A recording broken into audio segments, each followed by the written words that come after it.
تعلیمی ادارې پاغې کې پیغلې جنکې پاغې کې هغه خبرې کوي چې مسلمان نشي اورېدلی، یو غیرتی پلار نشي اورېدلی، یو غیرتی استاد نشي اورېدلی، یو غیرتی ټیچر نشي اورېدلی.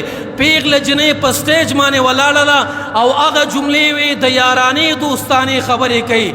لاندې ورته دا استادان ناست دي چې دا د حیا سبق ورکوي، دا استادان د عزت سبق ورکوي.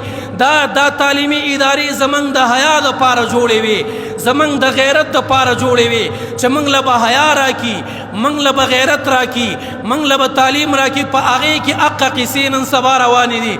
لږ دا میډیا مطالعه کوي، میډیا وګورئ، والله غیرتونه مو پې لیلام شو، والله حیا مو پې لیلام شوه، والله د هر څه نه پې تېر شو. استادانو تاسو ته وایم داسې تعلیم مې نه دی پکار چې زما د پښتنې عزت پکې محفوظ نه دی.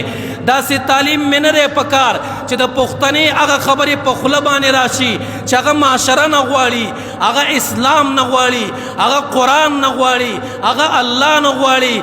موږ ته اعلی تعلیم نه دی پکار، موږ ته اعلی اخلاق پکار دي، موږ ته اعلی حیا پکار ده، موږ له اعلی عزت پکار دی.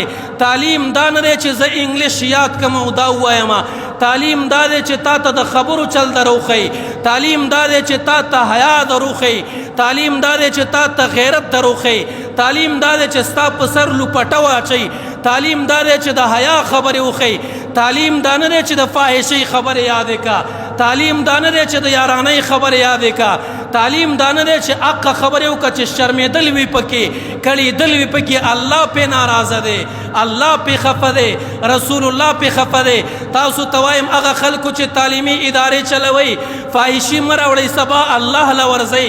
فاحشي مه راوړئ، سبا قبر له ورځئ. فاحشي مه راوړئ، سبا قیامت له ورځئ. سبا پولیسرات او میزان او عمل نامه ده. الله ته به څه وایو؟ الله ما د انګریز ژبه یاده کړه، الله ما تعلیم وکړو نو ته مې پکې هیر کړې، الله ما تعلیم وکړو ستا پیغمبر مې پکې هیر کړو، الله ما تعلیم وکړو ما پکې حیا هیره کړه، الله ما تعلیم کړی ما پکې غیرت هیر کړی دی. تعلیم دا دی چې په سر لوپټه راواچوه، تعلیم دا دی چې حیا راته وښیه، فاحشي راته مه راښیه.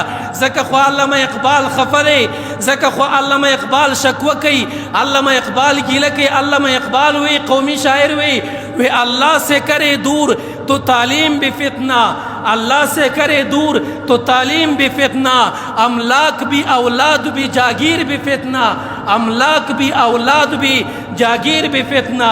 ناحق کے لیے اٹھے تو شمشیر بھی فتنہ، ناحق کے لیے اٹھے تو شمشیر بھی فتنہ. شمشیر ہے کیا نعرہ تکبیر بھی فتنہ. چې کم تعلیم تا د الله نه لرې کړي، علامه اقبال وی دا فتنه د تعلیم نه دی، دا بے حیائی د تعلیم نه دی، دا شرم د تعلیم نه دی. اللہ سے کرے دور تو تعلیم بھی فتنہ، املاک بھی اولاد بھی جاگیر بھی فتنہ. ناحق کے لیے اٹھے تو شمشیر بھی فتنہ، شمشیر ہے کیا نعرہ تکبیر بھی فتنہ.